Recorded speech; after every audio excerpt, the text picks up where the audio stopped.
টাইগারদের সামনে সিরিজ জয়ের মিশন। সেন্ট ভিনসেন্টের দ্বিতীয় টি-20তে মুখোমুখি হবে বাংলাদেশ ওয়েস্ট ইন্ডিজ। অবদান রাখতে চান শামীম পাটোয়ারি। ইউটার্ন নিল সাফ। অনূর্ধ্ব 20 নারী চ্যাম্পিয়নশিপ অনুষ্ঠিত হবে বাংলাদেশেই, জানালেন সাধারণ সম্পাদক। এএফসি সূচির সঙ্গে মিল রেখে বদলে যাচ্ছে সময়। এবং ইন্টারকন্টিনেন্টাল কাপের ফাইনালে কাল মেক্সিকোর পাচুকা এফসির মুখোমুখি হবে রিয়াল মাদ্রিদ। শিরোপা জিতে বছর শেষ করার প্রত্যয় কার্লো আনচেলত্তির।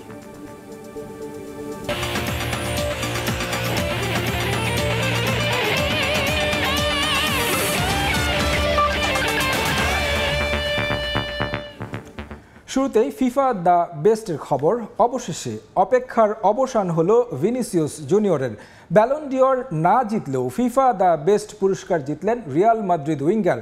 আর ফিফা বর্ষসেরা গোলরক্ষকের পুরস্কার জিতলেন আর্জেন্টিনার Emiliano Martinez. Bangladesh West Indies টি-20 সিরিজের খবর। সিরিজ জয়ের লক্ষ্যে দ্বিতীয় টি-20তে মাঠে নামবে টাইগাররা। এই ম্যাচ জিতলেই প্রায় 3.5 বছর পর দেশের বাইরে কোনো টেস্ট খেলুড়ে দলের বিপক্ষে সিরিজ জিতবে বাংলাদেশ। প্রথম ম্যাচে জয় পাওয়ায় বাড়তি আত্মবিশ্বাস কাজ করছে ক্রিকেটারদের মাঝে। সেন্ট ভিনসেন্টে ম্যাচ শুরু হবে কাল ভোর 6টায়। যেটা হওয়ার কথা ছিল ওয়েস্ট ইন্ডিজে হচ্ছে তার উল্টো। অবশ্য যা হচ্ছে সেটাই বা কম কিসের। টি-20 ক্রিকেটের হট ফেভারিটদের তাদের মাঠে হারানো তো আর চারটিখানি কথা নয়। প্রিয় ফরম্যাট ওয়ানডেতে প্রতিপক্ষের সামনে দাঁড়ানো যায়নি, তাতে কি? টি-20 দিয়ে এবার ইতিহাস বদলে দেবার উপলক্ষ বাংলাদেশের সামনে। বেশ লম্বা সময় দেশের বাইরে টেস্ট খেলুড়ে দলের বিপক্ষে সিরিজ জেতা হয় না বাংলাদেশের। ক্যারিবিয়ান দ্বীপপুঞ্জে এবার সেই হাতছানি এক ম্যাচ হাতে রেখেই শেখ মাহেদির অলরাউন্ড পারফরমেন্সে দারুণ জয় তুলে নেয় লাল সবুজ। 1 বছর পর স্কোয়াডে ফেরা শামীম পাটোয়ারির পারফরমেন্সও ছিল চোখে পড়ার মতো। 1 বছর পর এসেছি, অনেক ভালো লেগেছে। ফার্স্ট অফ অল আমার এই ইনিংসটা অনেক দরকার ছিল আমার জন্য, ইভেন আমার টিমের জন্য অনেক দরকার ছিল। আর আমি অনেক কনফিডেন্ট ছিলাম যে আমি ভালো কিছু করবো টিমের জন্য আর আমার দলকে ভালো কিছু দিতে পারবো। ওয়েস্ট ইন্ডিজের বিপক্ষে পাওয়া প্রথম জয় বাংলাদেশের আত্মবিশ্বাস বাড়িয়েছে ঠিকই, তবে টপ অর্ডার বের হতে পারেনি রান খরা থেকে, বিশেষ করে বললে অধিনায়ক লিটন দাস। যা ভাবনার কারণ টিম ম্যানেজমেন্টের। বাকিদের ব্যাটিংও ছিল না আহামরি টি-20 সুলভ। যেহেতু এখন আমরা 3-1 তিন ম্যাচে একটা জিতে গেছি, সো আমরা একটু এগিয়ে আছি এখনো। আর অবশ্যই আমার টার্গেট থাকবে যে আমাদের এই সিরিজটা উইন করার। জানেন যে টি-20 স্পেশালিস্ট ওরা অনেক ভালো, সো আমরা আশা করি আর একটা ম্যাচ জিতলে আমরা সিরিজ জিততে পারবো ইনশাআল্লাহ। সিরিজ জয়ের হাতছানি থাকা ম্যাচে কোনো পরীক্ষা নিরীক্ষা করতে চান না কোচ তানজিম সাকিব। খরুচে হলেও তার উপর আরও একবার আস্থা রাখতে চায় ম্যানেজমেন্ট। আভাস আছে ধরে রাখা হবে উইনিং কম্বিনেশন। এস.এম. ইকবাল, সময় সংবাদ। তীরে নিয়ে তরি ডোবানো চিরাচরিত স্বভাবে আবারও দলকে হারালেন মুশফিক হৃদয়রা। শেষ ওভারে 13 রান আটকে দেয়া নাইম তাই ধন্যবাদ দিলেন প্রতিপক্ষ শিবিরকে। সময় সংবাদে কথা বলেছেন নিজের স্বপ্ন নিয়েও। লঙ্গার ভার্সনের মতো সাদা বলেও নিয়মিত দেশকে প্রতিনিধিত্ব করতে চান এই স্পিনার। সিলেট থেকে সাব্বির মিথুনের প্রতিবেদনে দেখুন বিস্তারিত। শেষ 2 ওভারে 26 রান দরকার। ক্রিজে মুশফিক হৃদয়ের মতো তারকা ক্রিকেটার, তবে চিরাচরিত ভুলে ম্যাচ হারল রাজশাহী। শেষ ওভারে 13 রান আটকে দিয়ে জয়ের নায়ক চট্টগ্রামের নাইম হাসান। টি-20 বিশ্বকাপের ভারত ম্যাচ সহ হাতে থাকা এমন অজস্র ম্যাচ হারার নজির আছে বাংলাদেশের। সিলেটে যেন শেষ গল্পেরই পুনর্মঞ্চায়ন। 18তম ওভার শেষের সময় মুশফিকুর রহিম আউট হলেন এবং তারপরে তাহিদ হৃদয় শেষ ওভারে, যখন তারা দুজন ফুললি সেট ছিল। এই ধরনের ম্যাচে সেট ব্যাটারটা যদি শেষ না করে আসতে পারে, তখন একটা দলের জয়টা হাতছাড়া হয়ে যায় কিনা? হ্যাঁ, অবশ্যই। আপনার যে ব্যাটসম্যানটা সেট থাকে ওই ব্যাটসম্যানটা শেষ করলে টিমের জন্য অনেক ইজি হয়। যখন নিউ ব্যাটসম্যান এসে আসলে মারা টাফ উইকেটগুলোতে, আপনার যে খেলে তাকে ফিনিশ করলে খুব ভালো হয়। যে সেট থাকে ফার্স্টের থেকে সে ফিনিশ করলে সবচেয়ে ভালো। টিকে যাবার পরেও শেষ মুহূর্তে মুশফিক হৃদয়রা উইকেট না বিলিয়ে দিলে এমন জয় সম্ভব হতো না বলে মনে করেন তিনি। আসলে ও যখন ব্যাটিং করতেছিল তখন আমি আসলে ওইটা চিন্তা করি না। আমি চিন্তা করছি হলো ইয়র্কার করব, ইয়র্কারটা যদি ঠিক মতন হয় ইনশাল্লাহ মারতে পারবে না। আনফরচুনেটলি ফুল টাচ হয়ে গেছে, ফুল টাচ বলে আউট হয়ে গেছে। লঙ্গার ভার্সন এই তারকা ক্রিকেটার আজ টি-20-তে দারুণ একটা ম্যাচ জিতিয়েছেন নিজের দল চট্টগ্রাম বিভাগকে।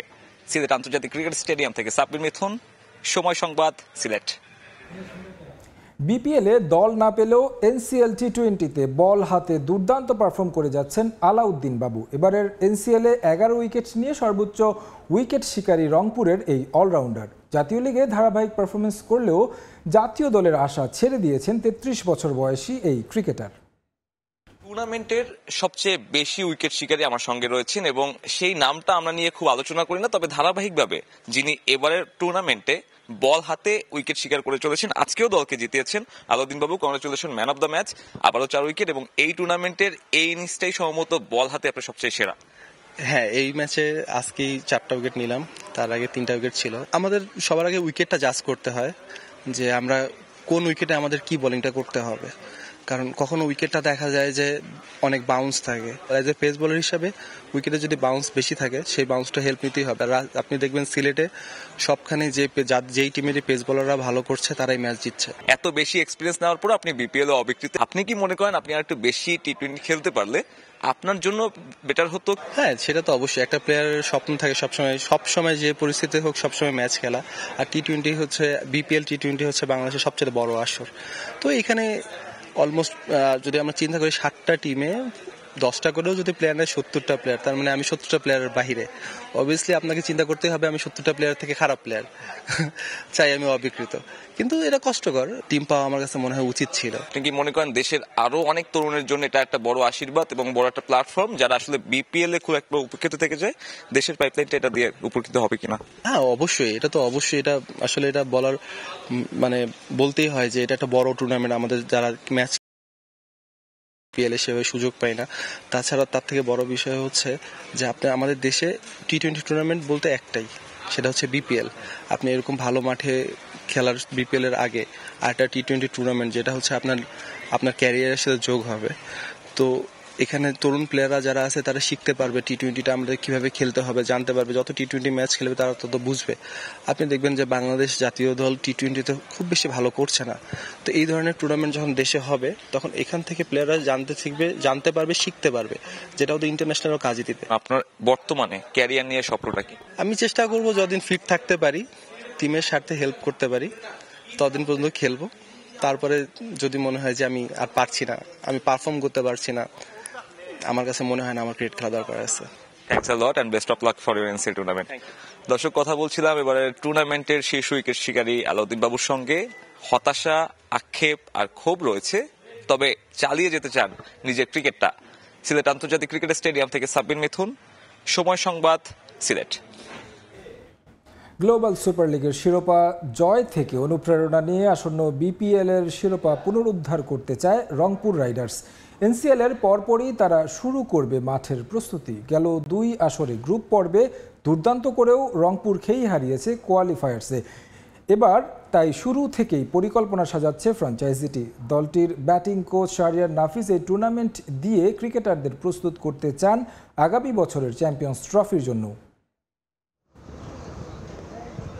শুধু অর্থের ঝনঝনানি নয়, মাঠের ক্রিকেটেও রংপুর ব্যতিক্রম। বিপিএল এর একমাত্র ফ্র্যাঞ্চাইজি রাইডার্স, যাদের আছে নিজস্ব অনুশীলন গ্রাউন্ড। তারপরেও বিপিএল এ 8 বার অংশ নিয়ে মোটে একবারই শিরোপা জিতেছে দলটি।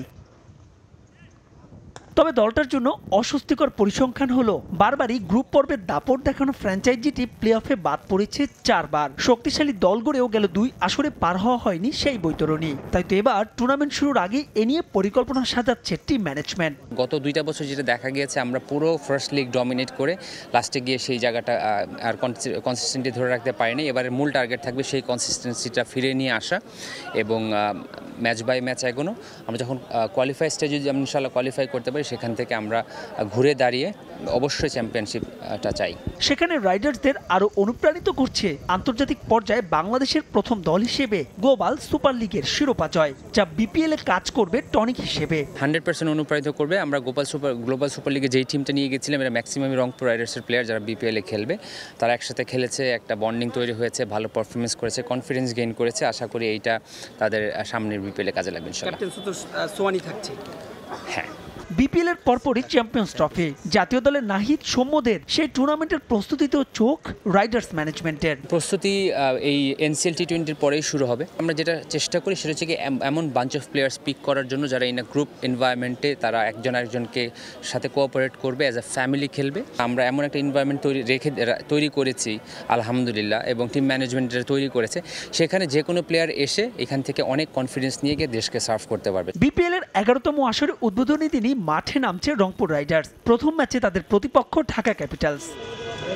মাহবুব রিমন, সময় সংবাদ, ঢাকা। হ্যামিল্টন টেস্টের খবর, দুর্দান্ত জয়ে হোয়াইট ওয়াশ এড়ালো নিউজিল্যান্ড। 3 ম্যাচ সিরিজের শেষ টেস্টে ইংল্যান্ডকে 423 রানের বিশাল ব্যবধানে হারিয়েছে কিউইরা। অলরাউন্ড নৈপুণ্য দেখিয়ে ম্যাচ সেরা হয়েছেন মিচেল স্যান্টনার। ব্রিসবেন টেস্টে শেষ উইকেট জুটিতে ফলোয়ার এড়ালো ভারত। চতুর্থ দিন শেষে অস্ট্রেলিয়ার বিপক্ষে 193 রানে পিছিয়ে টিম ইন্ডিয়া। প্রথম ইনিংসে ভারতের রান 9 উইকেটে 252। অপরাজিত আছেন আকাশদীপ এবং জসপ্রীত বুমরা। এদিকে ইনজুরির কারণে এই টেস্টের বাকি অংশে মাঠে নামতে পারবেন না অজি পেসার জস হেজেলউড। অনূর্ধ্ব-19 নারী এশিয়া কাপের খবর, বড় জয়ে গ্রুপ চ্যাম্পিয়ন হয়ে সুপার 4-এ পা রাখল বাংলাদেশ। নিজেদের দ্বিতীয় ম্যাচে স্বাগতিক মালয়েশিয়াকে 120 রানে হারিয়েছে লাল সবুজের প্রতিনিধিরা। সাফ অনূর্ধ্ব-20 নারী চ্যাম্পিয়নশিপ অনুষ্ঠিত হবে বাংলাদেশেই। সাফের কম্পিটিশন কমিটির এক বৈঠকে এই টুর্নামেন্টের নতুন সময়সূচি জানানো হয়েছে। নতুন সূচিতে আগামী বছর জুলাই মাসে অনুষ্ঠিত হবে টুর্নামেন্টটি। এছাড়া এএফসির সূচির সঙ্গে মিল রেখে পরিবর্তন করা হয়েছে সাফের বয়স ভিত্তিক সব টুর্নামেন্টের দিনক্ষণ। আগামী বছর ফেব্রুয়ারিতে আয়োজিত হওয়ার কথা ছিল সাফ অনূর্ধ্ব-20 নারী চ্যাম্পিয়নশিপ, যা আয়োজনের দায়িত্ব পায় বাংলাদেশ ফুটবল ফেডারেশন। ভেন্যু হিসেবে চূড়ান্ত করা হয় বঙ্গবন্ধু জাতীয় স্টেডিয়ামকে। তবে সংস্কার কাজ টুর্নামেন্টের আগে শেষ না হওয়ায় আসর আয়োজন নিয়ে দেখা দেয় অনিশ্চয়তা। কিছুদিন আগে এক মিটিংয়ে এই টুর্নামেন্ট স্থগিত করে দক্ষিণ এশিয়ান ফুটবল ফেডারেশন। তবে আয়োজক বাংলাদেশের জন্য এবার সুখবর দিল সাফ। সংস্থাটির কম্পিটিশন কমিটির মিটিংয়ে জানানো হয়েছে সাফ অনূর্ধ্ব-20 নারী চ্যাম্পিয়নশিপের দিনক্ষণ। মূলত এফসির টুর্নামেন্টের সূচির পুনর্বিন্যাসের কারণে তাদের সঙ্গে সামঞ্জস্য রেখেই নিজেদের সব টুর্নামেন্টের সূচি পরিবর্তন করেছে সাফ। নতুন সূচি অনুযায়ী সাফ অনূর্ধ্ব-20 নারী চ্যাম্পিয়নশিপ আয়োজিত হবে আগামী বছর জুলাই মাসে। আমাদের যে কম্পিটিশন ক্যালেন্ডারটা আমরা যেটা স্থগিত করেছিলাম সেটা আবার আজকে আমরা ফাইনাল করে দিয়েছি যে আমাদের ক্যালেন্ডারটা নতুন করে সাজিয়েছি। এএফসি তাদের ক্যালেন্ডার রিভাইজ করেছে। তাদের ক্যালেন্ডার রিভাইজ করাতে আমাদের ক্যালেন্ডার রিভাইজ করতে হয়েছে, কেন আমরা প্রত্যেকটা খেলা আমরা এএফসি এর খেলার উপরে বেসিস করে আমরা করি। ভেন্যুতেও আসেনি কোনো পরিবর্তন। আয়োজক হিসেবে থাকছে বাংলাদেশ, আর তাতেই বঙ্গবন্ধু জাতীয় স্টেডিয়ামের সংস্কার কাজ শেষ হওয়ায় এই ভেন্যুতে নারী ফুটবলের বয়স ভিত্তিক টুর্নামেন্ট আয়োজন করতে পারবে বাফুফে। ভেন্যু পরিবর্তন হবে না, যে যদি তারা নিজেরা থেকে না করে আমরা কোনো পরিবর্তন করবো না। অনূর্ধ্ব-19 নারী অনূর্ধ্ব-17 ও অনূর্ধ্ব-17 সাফ চ্যাম্পিয়নশিপের সময়সূচিও পরিবর্তন করেছে দক্ষিণ এশিয়ান ফুটবল ফেডারেশন। ফাহিম ইসলাম, সময় সংবাদ, ঢাকা। এবারে ফেডারেশন কাপের খবর, হোঁচট খেল বর্তমান লিগ চ্যাম্পিয়ন বসুন্ধরা কিংস। খড়ের মাঠে ফর্টিস ফুটবল ক্লাবের কাছে 2-0 গোলে হেরেছে কিংসরা। আরেক ম্যাচে ময়মনসিংহে ওয়ান্ডারার্স ক্লাবকে নিয়ে ছেলে খেলা করেছে ব্রাদার্স ইউনিয়ন। শাহাদাত হোসেনের দলকে 8-0 গোলে উড়িয়ে দিয়েছে ব্রাদার্স। হ্যাট্রিক করেছেন সাজ্জাদ হোসেন ও মুস্তফা। খেলার সময় আরও থাকছে আইসিসি চ্যাম্পিয়ন্স ট্রফি নিয়ে আবারও জটিলতা। ভেন্যু তালিকা থেকে বাদ পড়তে যাচ্ছে রাওয়ালপিন্ডি। ম্যাচ হবে করাচি ও লাহোরে।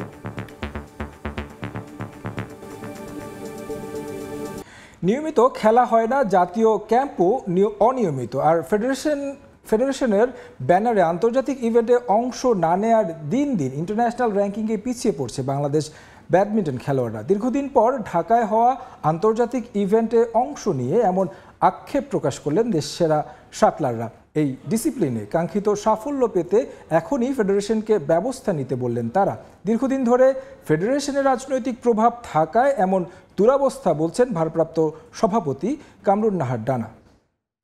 জানি না যে কারা দায়িত্বে আছে হয়তো যারা তারা মানে আমাদের জন্য এখন পর্যন্ত ওরকম কিছু করে নাই। আমরা আশা করি হয়তো তারা করবে।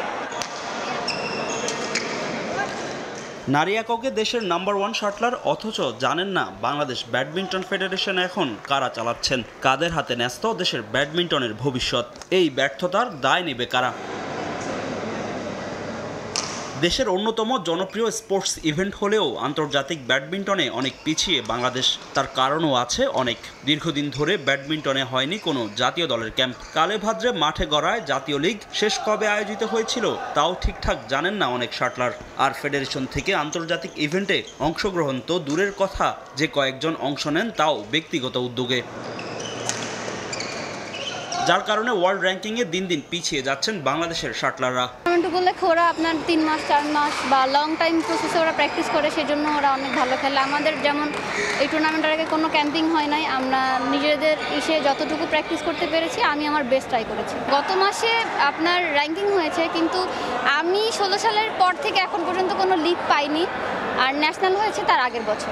আমাদের বিভিন্ন ডিস্ট্রিক্টে যেগুলো খেলা হয়, এইগুলো খেলাগুলো যদি প্রতি বছরই হয় তাহলে দেখা যাচ্ছে আমাদের প্রতি বছর 7-8টা টুর্নামেন্ট খেললে আমাদের বিভিন্ন ডিস্ট্রিক্টের প্লেয়ার আসলে তাদের সাথে খেললে আমাদের খেলার ডেভেলপ হয়, আর তাদের সাথে একটা কম্বিনেশন থাকলে দেশের খেলার মান আরও বাড়ে। ব্যাডমিন্টনের এমন দুরবস্থার জন্য ফেডারেশনের দলীয়করণকে দুষলেন ভারপ্রাপ্ত সভাপতি কামরুন নাহার ডানা। ব্যক্তি স্বার্থ বাদ দিয়ে খেলোয়াড়দের জন্য সংগঠকদের কাজ করা উচিত বলে জানান তিনি। এদিকে ব্যাডমিন্টনকে দেশের প্রান্তিক পর্যায়ে ছড়িয়ে দেওয়ার কথা জানান ক্রীড়া সংগঠক নাসের শাহরিয়ার জাহিদি। বিগত সময় দেখা গেছে কি যারা খেলাধুলার লোক না, খেলাধুলা সম্পর্কে কোনো আইডিয়া নেই, টেকনিক্যাল নো হাও না সোজা কথা, তারা কিন্তু এগুলো রান করেছে। তা মূল উদ্দেশ্য হওয়া উচিত ন্যাশনাল প্রতিযোগিতা প্রতি বছর হওয়া উচিত এবং প্রতি বছর লিগ হওয়া উচিত। খেলোয়াড়দের জন্যই কিন্তু সংগঠকদের জন্য খেলোয়াড় না। তো সংগঠকদের কাজ হলো সেই প্লেয়ারদেরকে নার্সিং করা, বাংলাদেশে ব্যাডমিন্টনের প্রসার ঘটাতে, ব্যাডমিন্টনকে প্রান্তরে ছড়িয়ে নিতে। কিন্তু ব্যাডমিন্টনের সুবিধাটা হলো অল্প একটু জায়গা নিয়ে এটা খেলা যায়, এবং আমাদের দেশে যুগ যুগ ধরে ব্যাডমিন্টন কিন্তু অত্যন্ত জনপ্রিয়। দীর্ঘদিন পর আন্তর্জাতিক ইভেন্ট আয়োজিত হলেও প্রথম দিনে চোখে পড়েছে বেশ কিছু অব্যবস্থাপনা। অংশগ্রহণকারী দেশের নাম ভুলসহ আন্তর্জাতিক খেলোয়াড়দের অংশগ্রহণও ছিল অপ্রতুল। ফাহিম ইসলাম, সময় সংবাদ, ঢাকা। ইন্টারকন্টিনেন্টাল কাপের খবর। বিশ্ব সেরা ক্লাব কোনটি? ইন্টারকন্টিনেন্টাল কাপের মধ্য দিয়ে অবসান হবে এই বিতর্কের। ফাইনালে মুখোমুখি হবে উয়েফা চ্যাম্পিয়ন্স লিগ জয়ী রিয়াল মাদ্রিদ আর কনকাকাফ চ্যাম্পিয়ন মেক্সিকোর পাচুকা এফসি। ধারে ভারে পিছিয়ে থাকলেও পাচুকা এফসি নিয়ে বেশ সাবধানী Real coach Carlo Ancelotti. Club বিশ্বের সেরা দল হয়েই বিদায় জানাতে চান 2024। কাতারের লুসেইল ম্যাচ শুরু হবে বুধবার রাত 11টায়। ফুটবলে কারা সেরা, ইউরোপ না আমেরিকা? কিলিয়ান এমবাপের এক মন্তব্য ধরে এই বিতর্ক চলেছে মেলা দিন। জাতীয় দল ছাপিয়ে সেই বিতর্ক উকি দেওয়ার চেষ্টা করেছে ক্লাব ফুটবলেও। তবে এটা অস্বীকার করার উপায় নেই, অন্য সব কনফেডারেশনের চেয়ে উয়েফার অবস্থান বহু উপরে। আর তাই বাড়তি সুবিধা নিয়ে ইন্টারকন্টিনেন্টাল কাপের ফাইনালে উয়েফা চ্যাম্পিয়ন্স লিগ জয়ী রিয়াল মাদ্রিদ। 18 ডিসেম্বর ওদের প্রতিপক্ষ Mexican club Pachuca FC. Play অফে কনকাকাফের চ্যাম্পিয়ন্স লিগ জেতা দলটা হারিয়েছে মিশরের আল আহলিকে। আর তাই পাচুকাকে মোটেও ছোট করে দেখছে না রিয়াল মাদ্রিদ কোচ। ধার কিংবা ভার সব বিবেচনায় মেক্সিকোর ক্লাবটির চেয়ে যোজন এগিয়ে রিয়াল মাদ্রিদ। তাই ফাইনালে সেরা একাদশ বাইরে রেখে স্কোয়াড সাজাবেন এমন ভাবনা নেই টিম ম্যানেজমেন্টের। তাছাড়া কোচের মতো ফুটবলাররাও ম্যাচটাকে নিয়েছে বেশ গুরুত্বের সঙ্গে। বুধবার রাতে কাতারের লুসেইলে মঞ্চায়ন হবে ইন্টারকন্টিনেন্টাল কাপের ফাইনাল। ঠিক 2 বছর আগে এখানেই 36 বছরের অপেক্ষার অবসান ঘটিয়ে আর্জেন্টিনাকে তৃতীয় বিশ্বকাপ উপহার দিয়েছিলেন লিওনেল মেসি। এসএম ইকবাল, সময় সংবাদ। ম্যানচেস্টার ডার্বিতে হেরে হতাশার সাগরে নিমজ্জিত পেপ গার্দিওলা। সবশেষ 11 ম্যাচের একটিতে জয় পাওয়া দল নিয়ে কোনো আশা ভরসাই যেন নেই ম্যান সিটি কোচের। ব্যর্থতার কারণ ব্যাখ্যায় অসহায় কণ্ঠেই বললেন নিজেকে আর ভালো মানের কোচ ভাবেন না তিনি। তবে এখনও রক্ষণ দুর্বলতা সহ সব সমস্যার সমাধান খুঁজছেন বলেও জানিয়েছেন সিটিজেনদের ট্রেবল জয়ী কোচ। সৌদি আরব 2034 বিশ্বকাপ আয়োজনের সত্ত্ব পাওয়ায় রোমাঞ্চিত নেইমার। ব্রাজিলিয়ান তারকার প্রত্যাশা সফলভাবে গ্রেটেস্ট শো অন আর্থ আয়োজন করবে মধ্যপ্রাচ্যের দেশটি। ইনজুরির কারণে আপাতত মাঠের বাইরে আছেন সাবেক পিএসজি তারকা। দ্রুততম সময়ে মাঠে ফিরতে করে যাচ্ছেন সব ধরনের চেষ্টা।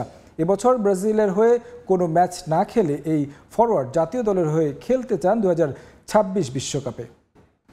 আইসিসি চ্যাম্পিয়ন্স ট্রফি নিয়ে আবারও তৈরি হয়েছে জটিলতা। এবার আসরের ভেন্যু তালিকা থেকে বাদ পড়তে যাচ্ছে পাকিস্তানের রাওয়ালপিন্ডি স্টেডিয়ামের নাম।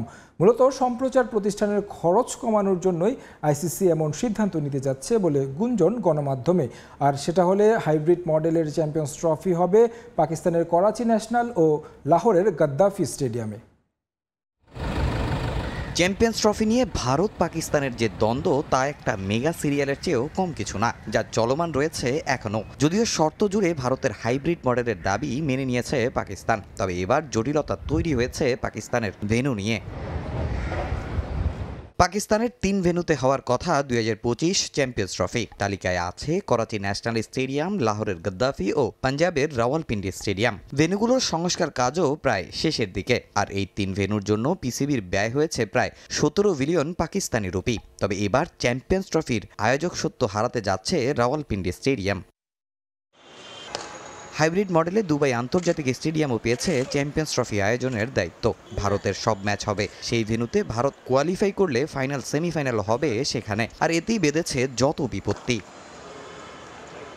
2031 সাল পর্যন্ত আইসিসির সব ইভেন্টের মিডিয়া রাইটস ভারতের স্টার স্পোর্টসের দখলে। তারাই জানিয়েছে আপত্তি। তাদের মতে দু দেশ ও এক ভেন্যু থেকে আরেক ভেন্যুতে ম্যাচ আয়োজনে খরচ বাড়বে সম্প্রচার প্রতিষ্ঠানের। গণমাধ্যমের খবর, তাই আইসিসির কাছে ভেন্যু সংখ্যা কমানোর দাবি জানিয়েছে তারা। বিশ্ব ক্রিকেট নিয়ন্ত্রণ সংস্থাও নাকি সম্মতি দিয়েছে তাতে। এর জন্যই ভেন্যু তালিকা থেকে বাদ দেয়া হবে রাওয়ালপিন্ডির নাম, যদিও এখনও আসেনি চূড়ান্ত কোনো ঘোষণা।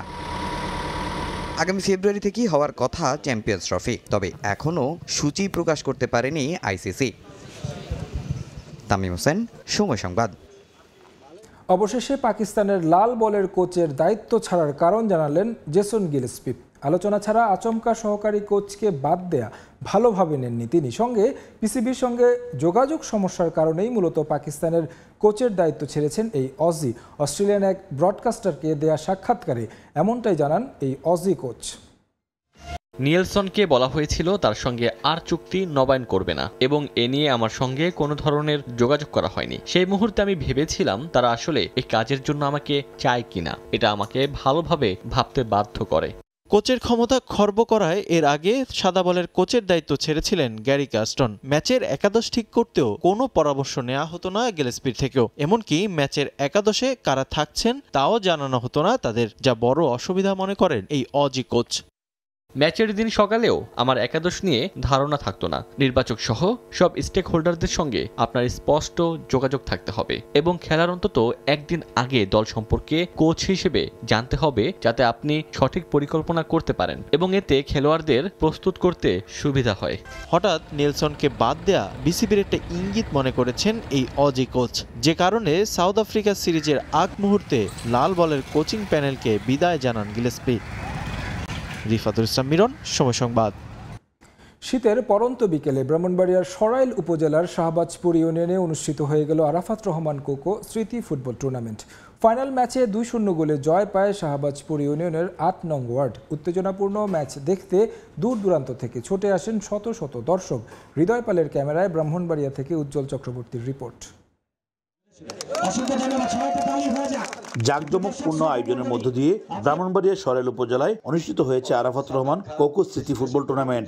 মাঠে দর্শকদের উপস্থিতি বলে দেয় গ্রাম বাংলায় এখনো কতটা জনপ্রিয় ফুটবল। টুর্নামেন্টের ফাইনাল ম্যাচে প্রধান অতিথি হিসেবে উপস্থিত ছিলেন ব্যারিস্টার রুমিন ফারহানা। ম্যাচ উপভোগ করতে দূর দূরান্ত থেকে ছুটে আসেন শত শত ফুটবল প্রেমী।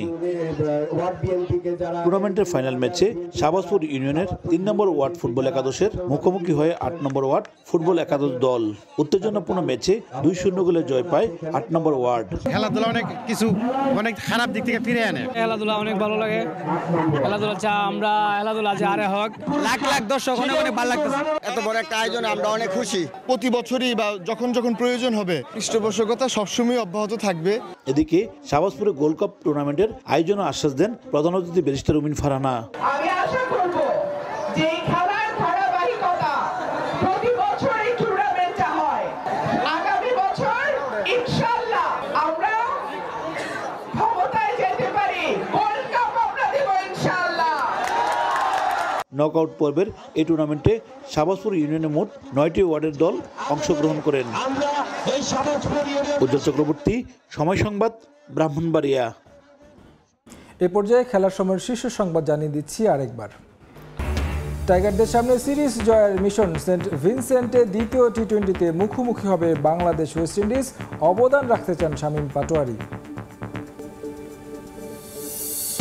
এবং ইউটার্ন নিল সাফ। অনূর্ধ্ব 20 নারী চ্যাম্পিয়নশিপ হবে বাংলাদেশে, জানালেন সাধারণ সম্পাদক। এএফসির সূচির সঙ্গে মিল রেখে বদলে যাচ্ছে সময়।